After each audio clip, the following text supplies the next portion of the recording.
Ustaz, itulah yang berkenaan dengan kurang progresif ni. Dia akan membawa ke titik perbincangan yang seterusnya. Okey, kita masuk tempat yang lebih macam, nak kata berat, taklah berat sangat, sensitif pun tak sangat, tapi maybe untuk mualaf macam saya atau banyak saudara-saudara mualaf kita yang di luar situlah. Baik. Okey Ustaz. Okey. Uh, dalam hujah-hujah yang kita lihat dalam ruang awam ni tentang isu ini, ada satu corak yang sangat bimbang sikit lah, membimbangkan sikit. Okey. Apabila seseorang Muslim bercakap tentang halal haram, dan lebih-lebih lagi seseorang mualaf yang menyatakan imannya, okey, apabila seseorang pendakwah, okey, yang ingin menyampaikan ilmu, okey, ada yang terus melabel mereka dengan kata-kata yang seperti ekstremis, ajaran sesat, preacher yang bahaya, converts yang fanatik, kan?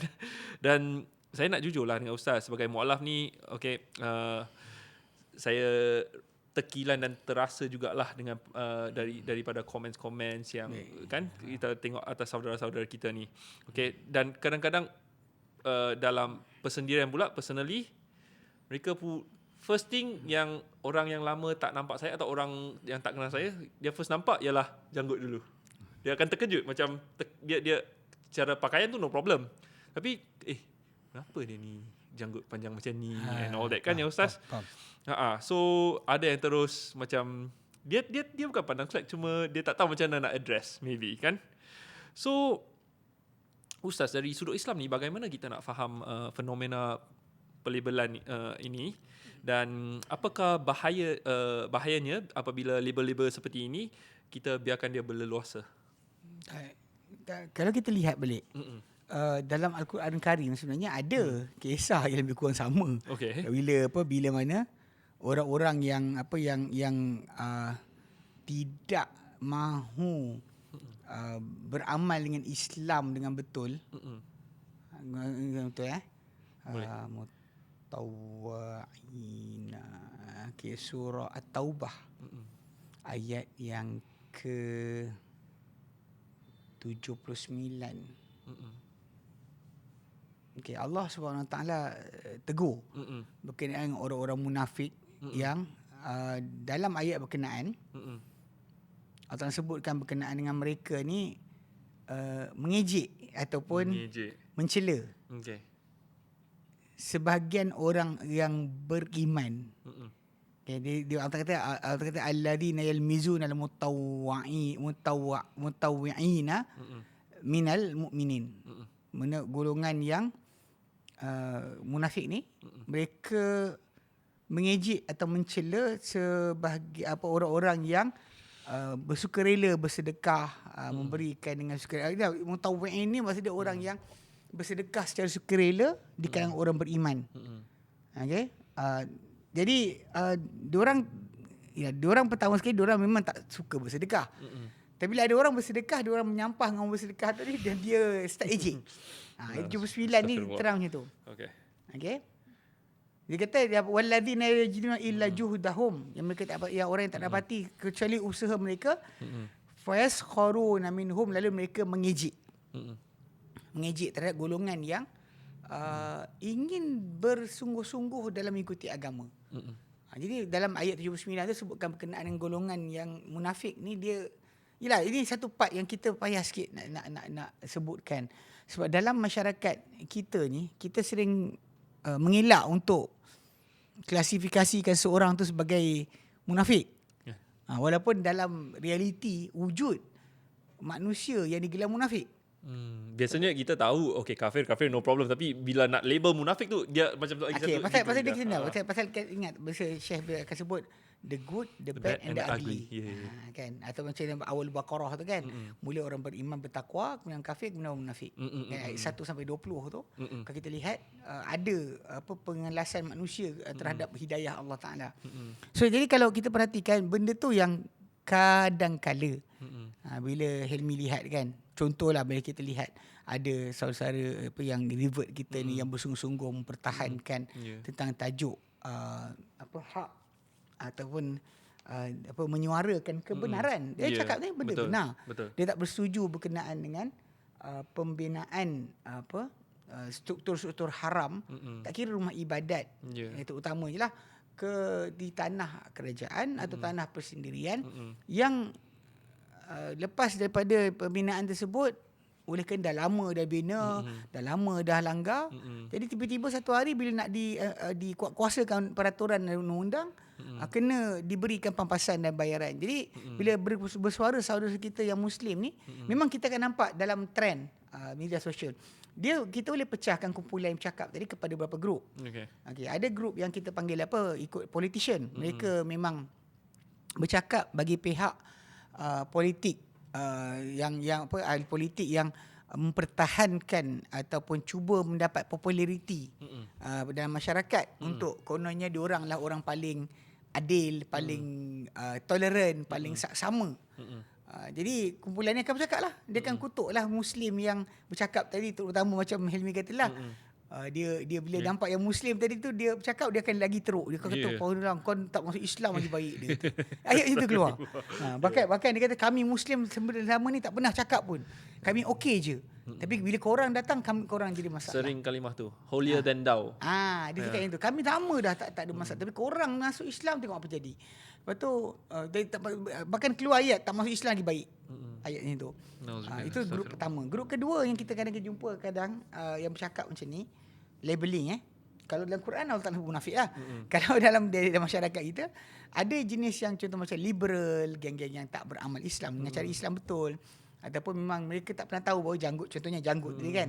Dia tak pernah tahu dalam Islam Nabi kata aufuliha wa qasus syarib. Dia sering nampak bahawa Islam ni kononnya just the heart. Not the appearance. Betul. Sedangkan kita tahu bahawa Islam ni seperti keseluruhannya ada appearance dan juga ada benda dalaman. Betul. Luaran dan dalaman Betul. kita. Kita bukannya benda sekian. Kalau contoh macam kita kata luaran rupa tertentu, dalaman rupa lain. Memang benda tersebut dalam Islam dua-dua dijaga. Bahkan simbol kita sebagai seorang Muslim tadi tu memang daripada appearance sudah wujud. Bahkan tindakan, perangai, tingkah laku dan sebagainya semua ada. Akhlak. So Islam ni bukan hanya setakat nama just because inside your wallet kan ada tulis Muslim, Islam kan, bukan. Islam tu adalah praktis. Betul. So praktis tadi akan zahir daripada bentuk rupa kita, janggut kita, kebersihan kita, cara kita bercakap, cara kita melayan tetamu. Semua benda tersebut adalah Islam. Tapi yang peliknya bila yang tadilah kumpulan yang kedua ni, dia tak praktis Islam dan dia anggap Islam yang dia tak praktis tu adalah Islam. Dan orang yang beramal dengan Islam tu lah yang tak ikut Islam. Dan macam saya sebut tadi kan, macam yang bila saya kata pasal Brother Roland tu kan, bila dia kata I want to make Islam Malaysia as a Taliban country. Saya sebenarnya saya sebut kakak-kakak saya ada 8 orang kakak. Kakak saya tahun 80-an dulu tak pakai tudung pun. Maksud dia kalau ikutkan by culture yang kita ada masyarakat. Sebab tu kita kata by culture ketika zaman berkenaan masyarakat kita di Malaysia ni 80-an tu pakai tudung labuh, tudung tutup dada ni dikira sebagai ajaran sesat. Kalau zaman sekarang kita ada niqab. Niqab tu hantu kom-kom. Kita nak pushkan, nak fahamkan balik yang non-Muslim yang wujud 80-an 70-an dulu berkawan dengan kumpulan Muslim macam ni. Yang tak amal Islam dengan cara Islam betul, yang bukan Islam sungguh, tapi dia ingat inilah Islam. Jadi bila datang pelaksanaan Islam yang betul dan Muslim jaga tata tertib, susila, pakaian dan sebagainya, pemakanan, halal haram, diorang rasa macam janggal sebab diorang ingatkan yang not practicing Muslim yang diorang jumpa tadi itulah Islam yang diorang boleh terima. Yang diorang pula memang non-practicing Buddhis, non-practicing Christian, non-practicing Hindu. Betul. Diorang tak praktis agama diorang pun. Betul. Jadi bila dapat yang Muslim yang tak praktis tadi, ngam lah boleh align. Ini problem sebenar. So, sebenarnya kalau ikutkan pada macam Helmi kata tadi kan, kita ada grup-grup yang kadang memberikan ucapan-ucapan tadi tu. Dia start labeling. Sebab pertama sekali dia tak tahu Islam sama ada pertama dia munafik lah macam dia jahat lah kan. Macam Quran sebut kan. Kan memang ataupun dia kerja untuk politician yang kerja dia untuk cari ruang. Memang kadang-kadang nampak cara penulisan tu memang dia memang sibuk tolong politician untuk memenangkan. Tak kira pembangkang atau kerajaan sama je. Okey, memang diupah. Dia panggil cyber trooper. Okey. So, jadi kita ada kumpulan yang kedua ni, kumpulan yang kononnya dia taklah Islam sangat, taklah kafir sangat. bagi dia ni. Tapi kita kena ni sikit pasal orang-orang macam ni kadang dia menyangka Islam yang tak dipraktis, yang diamal tu itu Islam. Yeah. Dia sama macam saya sebut di 80-an tadi kan, bila umat Islam kita di Malaysia tak beramal dengan pakai tudung, pakai seluar pendek dan sebagainya. Kan apa ada kes yang timbul tajuk, tapi keluarga saya taklah minum arak. Ada dianggap benda tu even elan arak yang lama gini stout, akak pakai tudung, brandy. So, jadi benda tersebut memang not practicing Islam itu dianggap Islam. Itu kan macam kadang-kadang macam pada masyarakat Melayu kita yang beramal Islam tapi pergi mandi pergi tikar nombor ekor, pergi contoh macam terjun tasik dayang bunting. Lepas tu apa lagi? Dia buat amalan-amalan khurafat, pergi minta pada korong kubur, macam mana orang bukan Islam minta. Tapi dia rasa itu Islam. Faham tak? Jadi bila Helmi sebagai muallaf berdepan dengan kumpulan macam ni, dia bukan labeling tadi berlaku sebab kerana kita panggil janggal atau pelik, tapi kerana benda tu adalah satu kumpulan adalah A yang diupah, dibayar untuk buat kerja tu, atau B orang tu memang jahil agama sendiri, tak tahu dia punya ajaran dia apa yang diikut. Tapi kalau ayat 79 surah At-Taubah tadi memang Allah sebutkan tentang kumpulan ni, Allah tak nak gelar munafik. Tapi pada masyarakat kita ni, kita mungkin kejahilan dia tak tahu dan dia bercakap, wallahu alam lah. Kalau dia kita dua kan, tak jahil jahat. Kalau dia jahil, kita kata mungkin Allah tak lampunkan dia. Amin. Tapi kalau dia jahat, macam mana? Pasal memang dia kerja untuk macam tu. Menjadi tali barut ataupun bekerja untuk memburukkan image sebab dia bekerja bagi menyokong politician. So problem jugalah. So jadi labeling yang keluar, apalah Islam, apalah kau ni, dulu kami tak ada masalah pun, dulu kami tak sibuk pun benda ni, kami boleh je makan, kami boleh je sekian. Dia lupa sebenarnya amalan yang dia buat. Jadi soalan dia cakap macam tu adalah kerana A dibayar, atau B kerana memang dia ingatkan itu Islam betul. Jahat atau jahil? Jahat atau jahil je lah. Jadi macam labeling tu kita tak perlu hiraukan. Memang benda tersebut hatta Nabi kita Muhammad SAW digelar dengan A gila, atau B sihir, atau C penyair, atau D kadzab, penipu. Semua gelaran tadi dapat pada Nabi kita Muhammad SAW. So bagi saya, kalau anda kata ikutkan pada sudut terasa tu, tak ada buat apa ni. Ini memang antara mihnah dan terebulasi bagi orang yang berpegang dengan agama. Kerana kata tak nak pegang agama, orang tak kisah. Tapi pegang agama tu yang menyebabkan kita kata Nabi Muhammad SAW dimusuhi. Kalau dia diam dan tak bercakap berkenaan kesalahan penyembahan berhala, orang tak marah dia. Tapi bila dia start cakap, dan orang akan start lah mula, inilah kan, memecah belahkan keluarga. Dulu kita elok je, sama-sama semua berhala. Tiba-tiba nampak tak? Sama-sama dia tu. Aku mengangkung, kau mengangkung juga. Aku bakal colong, kau bakal colong juga. Tiba-tiba hari ni semua tak boleh. Betul. Tak boleh kan. Hari tu kita sama-sama kita tunggu mayat untuk ambil minyak dagu. Tak serius. Kalau kita dengar kisah ni kan, benda pada masyarakat kita, dia ada benda yang diorang anggap dah norm. Tapi norm tadi bukan agama. Betul. Dan pada saya, pada yang bukan Islam, dia orang patut menggalak dan menggesa umat Islam ni berpegang dengan agama supaya mereka terpelihara. Sebab once Muslim ni tak berpegang dengan agama, awak akan berhadapan dengan satu bangsa yang sangat teruk. Sebenarnya. Dengan agama lah mereka jadi aman. Boleh duduk dengan kita dan fikir. Bila nak buat apa-apa, fikir agama tak benarkan. Agama tak benarkan. Tapi kalau kata dia tak ada agama, awak nak pegang dia apa? Sudah. Apa kawalan sebenar? Manusia bila tak ada agama, dia tak kisah nak buat apa. Makan haram dia tak kisah. Buat yang haram dia tak kisah. Khianat dia tak kisah. Rasuah dia tak kisah. Betul. Itu tajuk asal. Kalau dia kata dia takut, dia berpegang dengan agama, dia takkan buat. Ini awak jumpa sekarang ni adalah orang yang biasa buat. Pasal dia tak ada agama.